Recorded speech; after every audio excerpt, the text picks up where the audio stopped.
Welcome to the Locked On NBA Mock Draft Special. We're diving deep into every first-round pick with local experts from across the network. Insider analysis, bold trades, and surprise selections you won't see coming. Let's hit the clock. The draft starts now.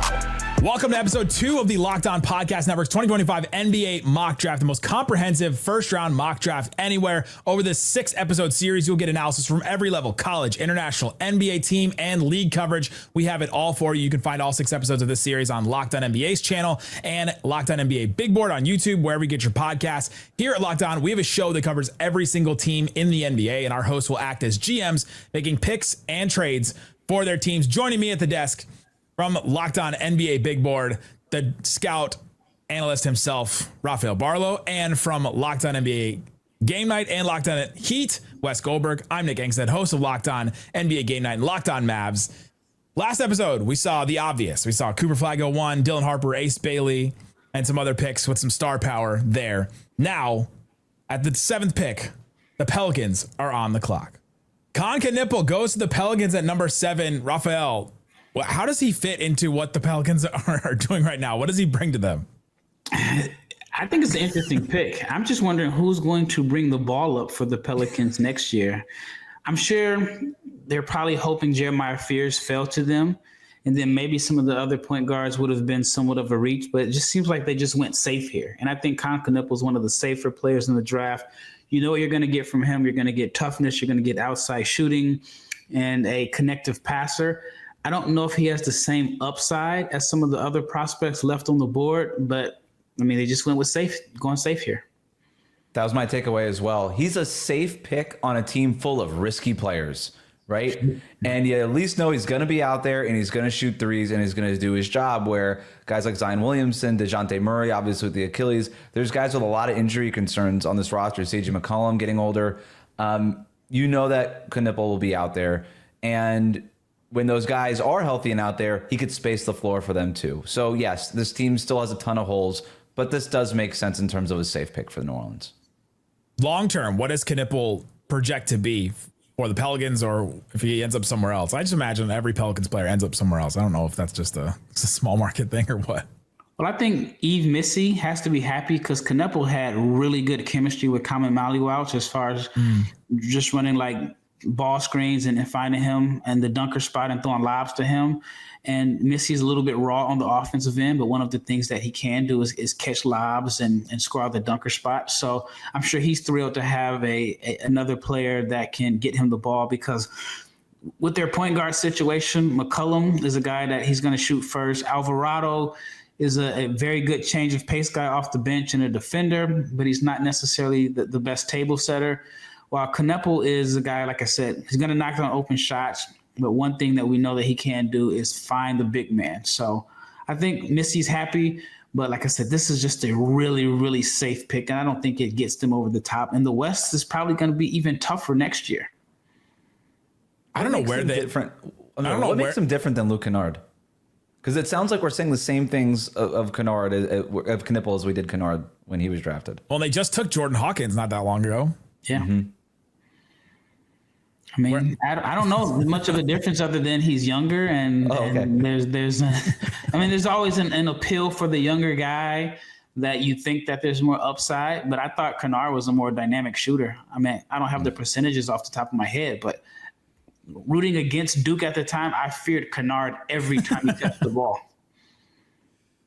Yeah, the Pelican situation overall is just strange. Obviously, the Zion Williamson story and saga hangs over all of it, both the injuries and the off the court stuff. But yeah, then trading Brandon Ingram last year. Now it seems like there's rumors that they're just open for business, that they'll trade anybody on this team. And so I'm curious to see what direction they go in this year. And making a safe pick feels like, all right, maybe they're just going to run it back and just see if eventually they'll all stay healthy and be ready at the same time. Good luck, right? The number 7 pick is Kon Knueppel. Con Knipple is a wing that will be able to do anything he wants to at the next level. I'm JJ Jackson of Locked On Blue Devils, here to tell you why Con Knipple is worth more attention than he's receiving. A lot of things probably went undernoticed about Con this past season while playing for such a great team. For starters, Con is actually great size for a wing in the NBA. At 6'7", about 220 pounds. There's really no weakness in his game whatsoever. On a lesser team, he could have easily scored 20 points a game, and he'll likely do that in the NBA. He's a terrific shooter. He's good in the mid-range and has a good judge of when to go to the basket. His 91% shooting from the foul line was amongst the best in the entire country, and there's hardly a time where you felt like he was shooting the basketball too much. And at times throughout the season, Duke fans wanted him to shoot more. With his size, he should be able to hold his own defensively. The only question being his quickness, which again, one could consider underrated. Overall, Con Knipple could ultimately be one of the best players in this draft, and especially offensively, where he has no weaknesses. For more Duke basketball news and notes, make sure you check out Locked On Blue Devils. With the 8th pick, the Brooklyn Nets slide all the way to 8th. At the beginning of the season, we thought they would be the team with the number 1 pick, or at least the best odds there, and they won too many games, according to Eric Slater of Locked On Nets. Their pick at number 8. With the 8th pick in the 2025 Locked On NBA mock draft, the Brooklyn Nets select Noah Asenge. I'm Eric Slater, the new host of the Locked On Nets podcast. This pick was made by the old hosts, Adam Armbrecht and Doug Norrie, who clearly knew what they were doing, and what they were doing was going for upside with Asenge, an 18-year-old, 6'9" forward out of France, playing in Germany's top professional league, a player who has been able to produce at a high level as a pro, despite being the second youngest player in this year's draft class, only 3 days older than Cooper Flagg. He's a player who doesn't possess an elite NBA skill right now, but has a ton of translatable and projectable traits when it comes to being an NBA player. He draws free throws at an extremely high rate. He can handle the ball somewhat. He's a force going downhill, whether driving or as a roll man or as a transition ball handler. The three-point shot's a work in progress, but he has high upside defensively. If the shot comes around from three, he should be a two-way force in the NBA with some secondary or even primary shot creation ability. So he's a guy who has immense upside at the next level. And with the 8th pick, the first lottery pick the Nets have made since 2010, they're going for upside with Noah Asenge. Noah Asenge going to the Nets at number 8. Raphael, what are they getting in this pick? They're getting a guy that I really, really like. Talk about swing for the fences. This is what you do when you have 4 first-round picks and you are rebuilding. Asenge is a guy that if he were born 2 weeks later, he wouldn't even be eligible for the 2025 NBA draft. Played at least half the season in Germany at 17 years old. When I was 17, I was a junior in high school, and he was playing in the top league in Germany. Wow. They're a team that's competitive. They're playing in the playoffs, still raw. My comparison for Asenge is like this combination of Sean Marion and Tayshaun Prince. Marion as a guy that he might get you 12 to 15 points per game off hustle, energy. You don't have to run plays for him. He's going to get to the foul line. He's going to rebound. He's going to finish in transition. And Prince as the defender, like sometimes being skinny works in your favor, especially if you're chasing guys off screens. So he's the type of long, athletic, switchy defender. The shooting is a concern, but he's getting better. He's still very young. But what I love about him is that he's very young, but he's playing a big role on a playoff team in Germany. You don't see that often with European prospects playing a significant role on a team that's made a deep run in the postseason. Yeah, I mean, everybody keeps talking about Cooper Flagg and how young he is. Asenge is only 3 days older than Cooper Flagg, right? So we've got the other young guy in this draft. I think this is a great win for Brooklyn, considering where they are in the draft. It would have obviously been a better win had they been where they wanted to be in this draft lottery. But I think it's a big win for Asenge, too, because he did get a lot of reps playing in that pro league in Germany, and he's going to get a lot of reps here in Brooklyn. And if you're the Nets, look, you need a star. You got really nothing to write home about right now with this roster. You need something to sell tickets. You need something to build around. We don't know if Asenge will ultimately be that guy, but he has all the skills. It's just a matter of putting them all together. And the only way to put them together is to get reps. And he's going to get a ton of reps in Brooklyn. Big time upside swing for a team that needs a big time upside player. So I like the pick here, and it helps that they have 100 other first round picks left in this draft, because if this doesn't work out, well, chances are one of these picks have to work out, but I like the swing here. Is this pick just going to Milwaukee? No. For Brook Lopez or? Bring him back. The franchise leading scorer, isn't he? Is he still? Yeah, the Brooklyn Nets. I mean, the question I heard about them recently is, was any player on their roster going to make it to the next time they play in the playoffs? And I'm like, man, that is a tough question to try and look through that roster. And maybe Asenge is the first one that does. Could be. I mean, I don't know when they're going to make the playoffs. So, trying to project that. Well, you never know. I mean, if they're not good this year, the 2026 class is absolutely loaded up top. So maybe, you get an AJ Devansa, you get a Darren Peterson, or you get a Cameron Boozer, and then maybe you make it in 28. But I agree. I think the roster is going to look totally different next time they make the playoffs. They also Absolutely. have a ton of cap space, and they're not really in that position where Houston was when they had a ton of cap space, where it's like, hey, we have all these great young players we feel great about. Let's use them on veterans to fortify the team and teach them something. I don't know who you feel great about yet with Brooklyn, but like I said, they have whatever it is, 4 or 5 first-round picks in this draft. Maybe by the end of it, they feel better. Yeah, and then they get the Drew Holiday or the Kristaps Porzingis salary dump, and then you get assets or whatever else you get from that. I feel like that's the direction they'll go with that cap space. And then you get Cam Thomas in the playoffs. No, I would love that. That would be. I don't know if the Celtics would. Noah Asenge goes to the Brooklyn Nets. Coming up in the Locked On NBA mock draft, who do the Raptors pick with the 9th pick? Could they go off the board? Could they pick somebody nobody expects? We'll talk about that and more coming up. Today's episode is brought to you by FanDuel. Go check out FanDuel. See all the great stuff that's available for the NBA draft. Right now, Cooper Flagg minus 100,000 to go number 1 overall. Seems like that's going to happen. Dylan Harper minus 4,000 to go number 2 as we're recording this. VJ Edgecombe, the favorite right now to go number 3, minus 125. Ace Bailey plus 230 right after him. Then Trey Johnson plus 460. To go number 3 overall. So there's a bunch of stuff like that. There's a whole bunch of other odds that you can get on FanDuel. You can get them all throughout the NBA Finals if they're still going. You can go through NFL futures as well. WNBA, great stuff on there all the time. And if you're new to FanDuel, it's the perfect time to sign up. That's right now. Head to FanDuel.com. Place your first $5 bet. If that one wins, you get $200 in bonus bets. So put that down on something you think is absolutely going to hit no matter what, because you win whatever you get from the $5. Then you also get $200 to use on basically anything else. Make every moment more with FanDuel, official sports betting partner of the NBA. Please gamble responsibly.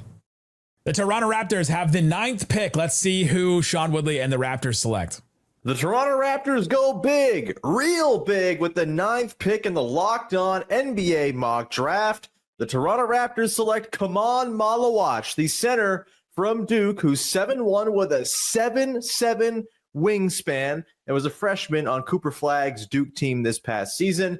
The reason for this pick for the Raptors is pretty simple. Malawach fills a long-term need for a succession plan behind Jakob Poeltl, while giving the Raptors a day one backup center that they sorely need behind Poeltl. Whenever Poeltl's gone down in recent years, they have been scrambling to find any kind of center play. Having 2 centers is pretty good in today's NBA, where being huge, having multiple ways to play the position is really valuable. Malawach as well, I think, beyond having immense defensive upside and a kind of baseline ability as a lob finisher and roll man, seems to be someone who the Raptors are going to put in the gym to throw as many threes up at the rim as possible. He's very new to basketball, still only played for 5 years or so. And while it's no guarantee he ever figures out how to shoot threes, he certainly has relatively good free throw touch in the mid-70s from the line. And if he's someone who can one day become a good three-point shooter, he becomes one of the most coveted types of players in all of basketball, a rim protector who can bang threes. And that is enough reason for him to go at number 9. The Raptors get Kaman Malawach from Duke. Raphael, you like this as a pick potentially earlier in the draft. What are they getting in this center from Duke? Yeah, I didn't think he would fall past Toronto. Very young. This is an upside, definitely an upside pick. You're not drafting him at number 9 based off of what he did at Duke, but you saw the flashes. He's massive. He's a good interior presence, can anchor a defense.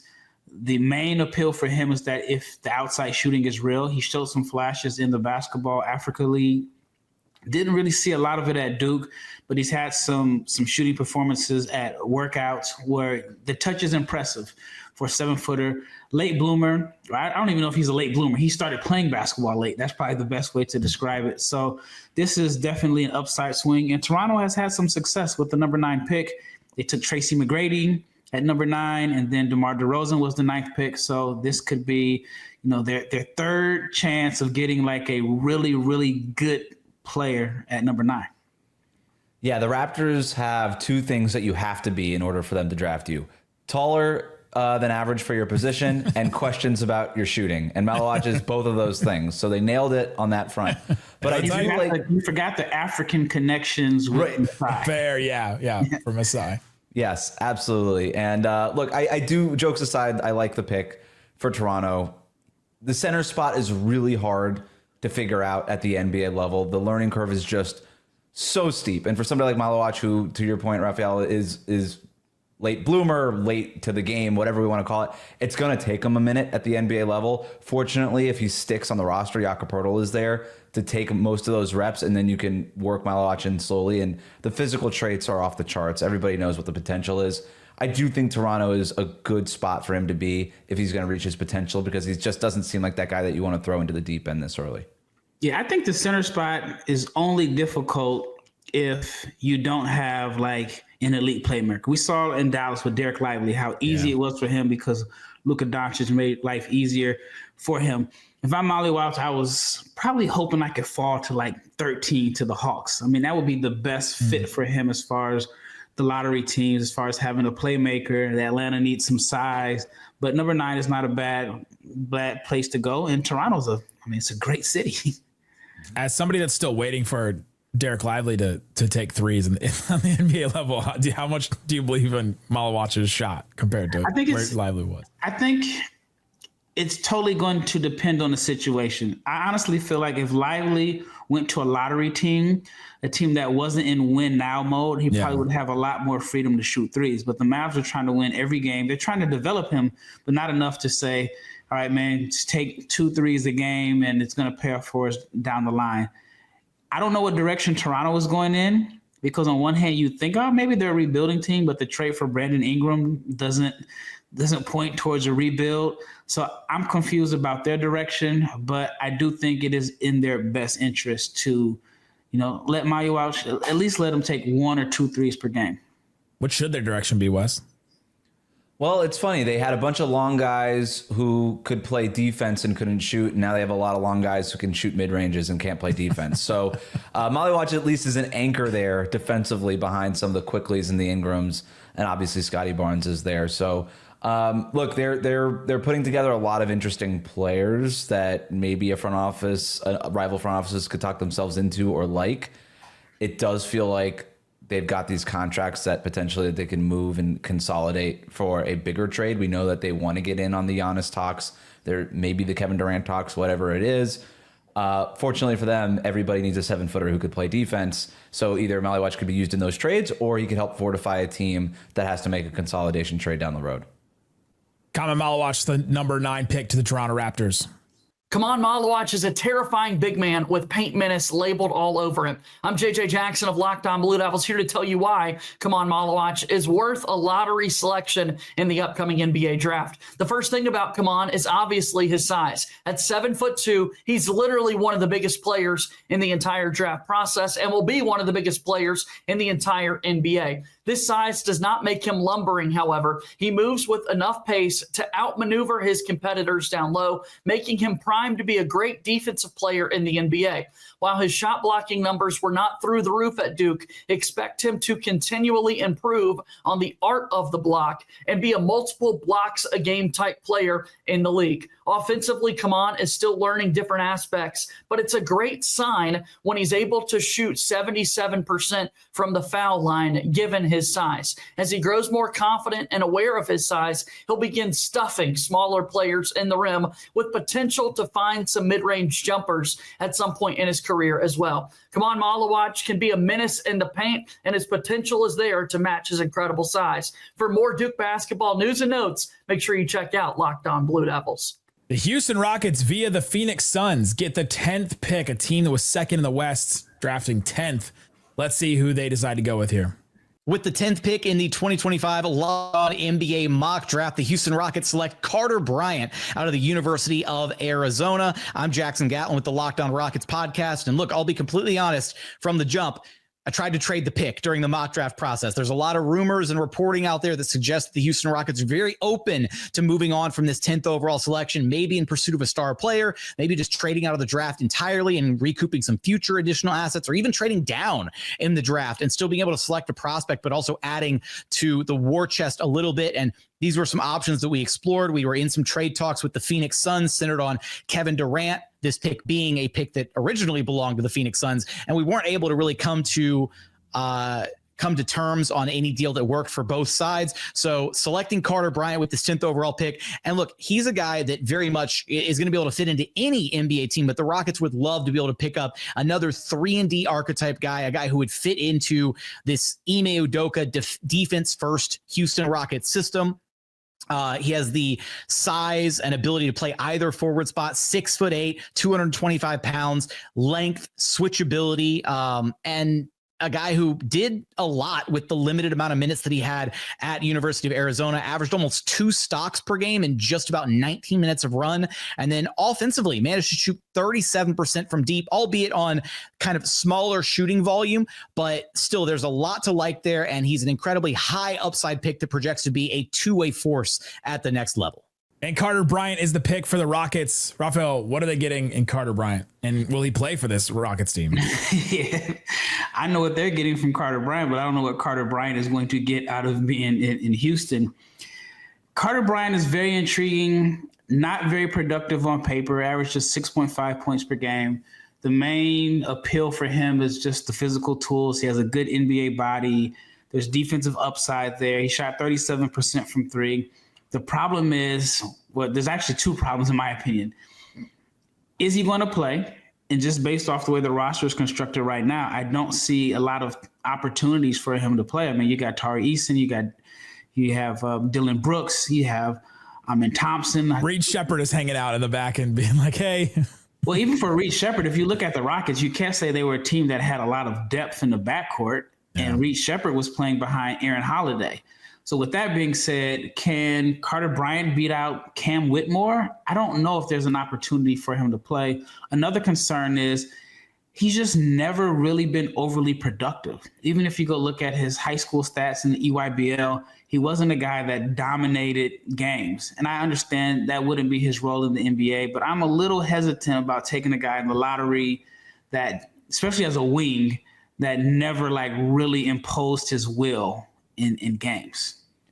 I'm with Rafael. This seems pretty high for a guy who has just not had the production to this point, as much as you might like the physical traits. But here's the thing. Houston doesn't need a guy. They already have a bunch of guys like that. Ime Udoka is going to love Carter Bryant. Low maintenance, no frills, can contribute on defense right away, and is going to play hard on that end. And as we know, that's what Udoka cares about the most is, do you care about defense? Do you play hard on defense? And he's going to at least do that.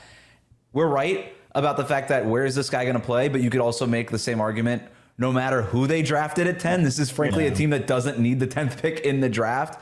They're just so deep. What this really says to me is if the Rockets are forced to give up one of these wings this summer in a trade, or maybe multiple of these wings, and it's not Carter Bryant, then Bryant can step in and provide some needed depth. If Tari Eason's no longer here, if Dylan Brooks is no longer here, or whatever it is, Bryant can at least help backfill some of these players that are going out. Even if he's not ready right away, the potential down the road for him is potentially there. So they took a guy who could play multiple positions and is as versatile as maybe anybody else left on the board here in terms of guys who can conceivably play within Houston's system and play a little bit of defense. So I don't mind the pick. I actually think this is probably the right way to go, because if you took a big swing here for a guy who really did need a lot of reps, he just wasn't going to get them. And with Bryant, it's a little bit of a safer play, but I think it's the right one. I had an NBA scout tell me he hopes that his team doesn't bring in Carter Bryant for a workout, because he's like, people are going to see the size, they're going to see the frame, they're going to see him shoot in the empty gym, and he's going to end up being overvalued. And so he was like, long as we don't bring him in, oh no, we're not going to take him too high. And this sounds like a situation where someone was just enamored by what they saw didn't pay attention to the production, and they just took him high. I mean, I think number 10 is a little bit rich for me. You see this every year too with guys with the same exact profile. And Patrick Williams, that was the big surprise. I forgot what year it was, but he went number 4, and I think he got $90 million though. So I was gonna say he made $90 million, so at least it worked out for him in some way. I don't know if it worked out for the Bulls in any way, but. Yeah, Carter Bryant going to the Rockets. They shouldn't make this pick. They got to trade it for something, right? They're the number 2 team in the West last year, and they don't have room for a player like this. They got to make upgrades. And so, to me, I think this pick does not end up in the Rockets' hands by the end of the draft. Yeah, I mean, how much are the Milwaukee Bucks in on Carter Bryant would be my question. I mean, whatever you're doing at number 10, if you're Houston, you got to have at least some feel of what some of these other teams like Milwaukee or Phoenix or whatever, what are they prioritizing in the draft? That might be part of this. Brooklyn too. Maybe it's a Cam Johnson move. The Rockets, I feel like one of their issues was they need some outside shooting. So, definitely. And Brooklyn probably is like, hey, we'll take a swing. We'll take more picks. Either way, Carter Bryant in this draft goes to the Houston Rockets. Not necessarily long on productivity, but long on potential. Carter Bryant enters the NBA draft, and he is getting a lot of really good reviews. I'm Mike Luke from Locked On Wildcats. All right, Carter Bryant only averaged 6-4 this year, as a lot of people know, but shot over 40% from three-point range, measured it in over 6'6", with an almost 6'11" wingspan. An incredibly good kid as well that is going to interview well, and somebody that has been known by scouts for a long time, a McDonald's All-American. He fits in about anywhere, but worst case scenario, he's a 3-and-D player, and I think that's what really, really intrigues NBA scouts, is that this is a guy that you can pencil in and you know exactly what you are going to get from him. Could he be an all-star? Maybe. But worst case scenario, he's going to be somebody that's going to average in double figures, and he is going to be a very, very good part of any winning basketball culture. Coming up in the Locked On NBA mock draft, where do the Portland Trailblazers go with their pick? What about the Chicago Bulls? How do they turn things around over there? We'll talk about that and more next. Today's episode is brought to you by Monarch Money. I enjoy Monarch Money. I use it all the time because you have so many different kinds of financial things now. There's like stuff floating all around. And as you get older, you get more and more. You get a 401k, you get a mortgage, you have student loans, you have different credit cards for different things. You have a savings account over here, a high yield savings account over there. You got all this different stuff. And you have to figure out a way to manage it all in one spot. Monarch Money is just that, but it's not just a budgeting app. It's a complete financial command center. You can track all your accounts, investments, and spending all in one place. So you stop managing your money and start building wealth. They also have surprising insights. You can say like, I want to buy a house, or I want to do this, pay off debt, different things like that. They'll give you certain steps based on where you stand and all that kind of stuff. I love that. The all-in-one convenience is great too. Take control of your finances with Monarch Money. Use the code LOCKEDONNBA, all one word, LOCKEDONNBA, at monarchmoney.com for 50% off your first year. That's monarchmoney.com. That code is LOCKEDONNBA. You get half off your first year, 50% off the entire first year with Monarch Money at monarchmoney.com. Code LOCKEDONNBA. With the 11th pick, the Portland Trailblazers are on the clock. Let's see who they go with. With the 11th pick in the 2025 Locked On NBA mock draft, the Portland Trailblazers select Kasparas Yakachonis from Illinois. I'm Mike Richmond with Locked On Blazers. I made the selection knowing that I had recently completed a trade for the 16th pick. So part of my influence here was knowing that I had to pick a few selections later. So when it came down to a few choices, Yegor Demine, Derek Queen, and along with Yakachonis, I knew that one of those gentlemen who I didn't select here would likely come back to me. I went with Yakachonis because the Blazers need playmaking. His free throw shooting indicates that he could be a good shooter in the future.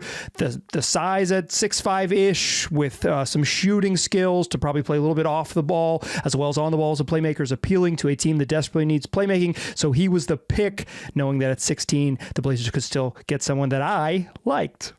Kasparas Yakachonis goes to the Blazers. Raphael, what are they getting for this guy? Besides a name that everyone will have a hard time pronouncing. This is an interesting choice because was it just 2 years ago they took Scoot Henderson number 3, and he was supposed to be their franchise guy. I mean, I'm old enough to remember when there was somewhat of a debate at one point whether or not Victor Wembanyama and Scoot Henderson or Scoot Henderson, who was going to be the better of the two. Obviously, things have changed a lot since then, but to take another one of them is a top 10 player in the NBA probably. And one is coming off the bench. And one is, they're drafting another player that plays the same position. even though Portland and Houston are in totally different situations, I feel like it's almost similar as far as playing time for a rookie. I mean, we saw them take Donovan Clingan last year. He came off the bench. Scoot Henderson, they're going to find ways to develop him, or at least give him more time to prove whether or not he was worthy of being a number 3 pick. You still have Shaden Sharp, whatever they decide to do with Ant Simons, and then maybe Jeremy Grant. It seems like every summer we've been talking about him being moved, and he just seems to just stay in Portland. He's the Miles Turner of Portland. Yeah. And then you have Denny Avdia, who had a really good year for Portland. And then you got Tumani Kamara, who I think he made second team all defense. So I don't know if there's a lot of opportunities to just come in and play a lot of minutes. But Yakachonis would give Portland some depth. We have to figure Ant Simons might be on the move this summer. But I think Yakachonis is best with the ball in his hands. And he can give Portland another ball handler. I mean, that would be ideal, especially when you look at today's NBA. There are so many teams that are playing with multiple ball handlers. But it's an interesting situation for not only the Yakachonis, but also for Portland. Yakachonis probably walks into Portland's locker room as the best passer on the team. Am I wrong about that? No, I don't think you're wrong about it, but he's such a high risk, high reward passer. Mm-hmm. And he was one of the leaders in the NCAA in turnovers. And I just wonder, like with Chauncey Billups, how much leeway is he going to give him to make some of those passes? I kind of like the pick here. I think it makes sense to add another playmaker next to Scoot Henderson and Shaden Sharp, guys who were asked to do a lot of playmaking last year, but would probably be better served playing off the ball. Even with Scoot Henderson, there's not a natural playmaking thing there with Scoot Henderson, where with Yakachonis, he's pretty risky with the ball in his hands, but at least like he's doing stuff. Whereas with Scoot Henderson, it's sometimes he's a little mechanical in terms of, do I want to score? Do I want to pass on this play? Am I going to try to do that Steve Nash thing over and over and over and over and over again, and just drown out the shot clock? But I think Yakachonis makes some sense here. Also, no concerns with size with this, which is a nice fit for a team that is ostensibly playing Scoot Henderson more minutes, and you need to be aware of size and lineups and things like that. I just think it's a nice fit. And to Raphael's point, there's a clear-ish vision in terms of what it is that they want to be. I don't know that they have a clearish path in actually achieving that, but they clearly want to be a long ball handling, playmaking wing style team, right? They made the big acquisition for Denny Avdia. He fits right in there. Yakachonis is right there. Shaden Sharp could do a little bit of it. Obviously with Scoot Henderson there as a playmaker, you could kind of start to see what they're trying to build. And so he does, at least with the 11th pick, fit that as much as anybody else left on the board in terms of what the vision is. It's risky, but I kind of like it for him. I think I would have went with Derek Queen here. Queen is one of my favorite players in the draft. He's a 4. Some may think he's a 5, but I think he's a 4. You have your replacement for Grant. I have this vision of Queen and Clingan running 4 or 5 pick and rolls. Avdia is a pretty good defender. Donovan Clingan is going to be a really good defender. And Tumani Kamara is already a good defender. So if you're concerned with Derek Queen is his defense, you already have some good defenders around him. Queen gives Portland another interior passer. I think he's going to be able to space the floor down the line. So that would have been my choice, but I understand why they would add another ball handler, especially a ball handler with size. Yeah, it does feel like the Raptors have all their wings. It feels like the Blazers are the guard version of that. They just now have a bunch of just different guards that kind of do their one specific thing, each one of them. I wonder if this pick is just like, hey, can we unlock some of the pieces we already have instead of just like try and add somebody else? And do you think Queen would unlock some of their guys a little bit better?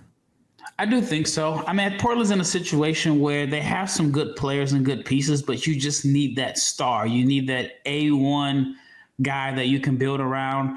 They're obviously hoping it would be DeAndre Ayton, but I don't even know if he's in their long-term plans simply because they drafted Clingan last year. So Portland is in need of a star, and I think Derek Queen does have star potential. I don't see Yakachonis as like a star. Yeah, I'm kind of looking at it the other way too, where Scoot Henderson was drafted to be your star, but he's been asked to do a little bit too much and play a little bit out of position his first couple of years. And I think this team could really be served well with like a Mike Conley type or something, or a Fred VanVleet type who can handle the ball and get Scoot off the ball a little bit more and kind of let him ease into that, or let him play more of a scoring role and ease him into a playmaker role. Yakachonis is not that, but he at least gives them a primary ball handler theoretically to allow Scoot to do those other things that he actually does at a high level, which is score the basketball. So we'll see how it ends up, but yeah, this is just, I don't know that you're going to be finding a star with the 11th pick in the draft. Whether they did or not, they took Kasparas Yakachonis with the 11th pick.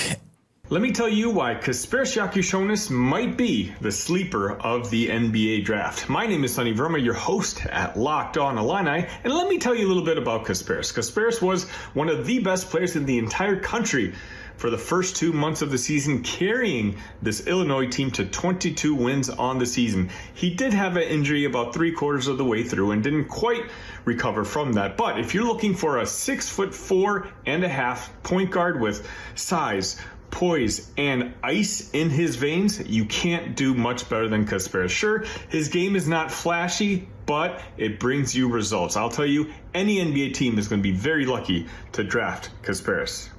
The 12th pick went to the Chicago Bulls. And let's see where they decide to go with this pick.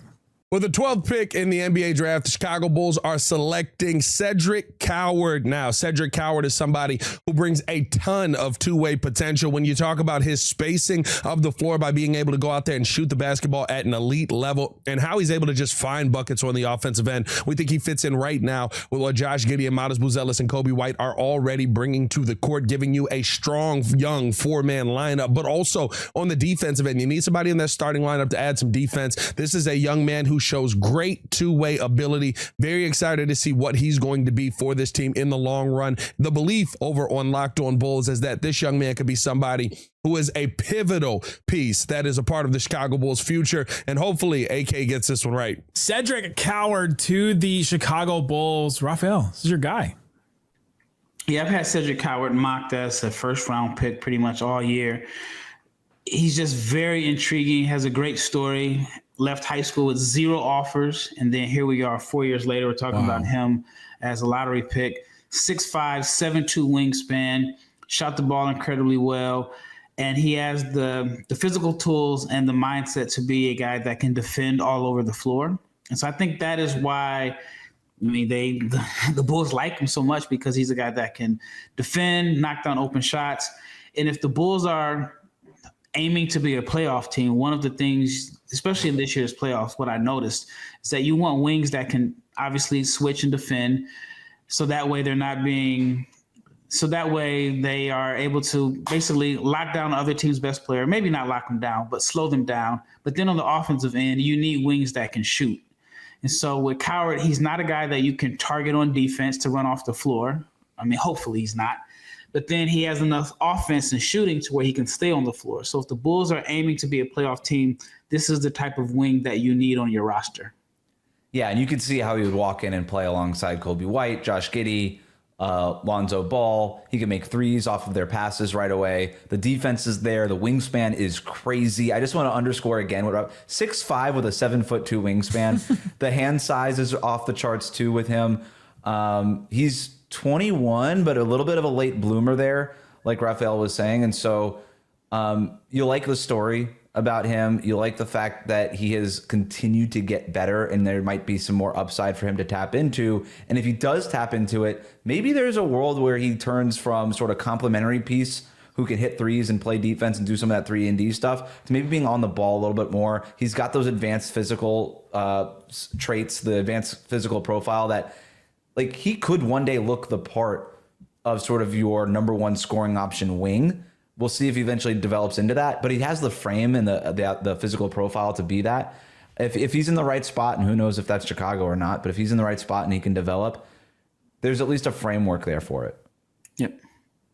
Do the Bulls want to make the playoffs? I guess I feel like they just feel like we've been going, should they do a rebuild? Should they go to the playoffs? And it feels like that's just what they're going to do, I guess. It's kind of like Jay-Z had a line where he said something along the lines of, you're running in place on a treadmill. You're running, but you're going nowhere fast. And it seems like that has what the Bulls have been the past few years. It just seems like they They've just been in the same spot over and over and over again. And then even when they got rid of some of their high dollar guys like DeRozan and Levine, they still ended up like around the same spot. So they're one of the teams I feel like needs to really hit it big within whether it's this draft or the next draft.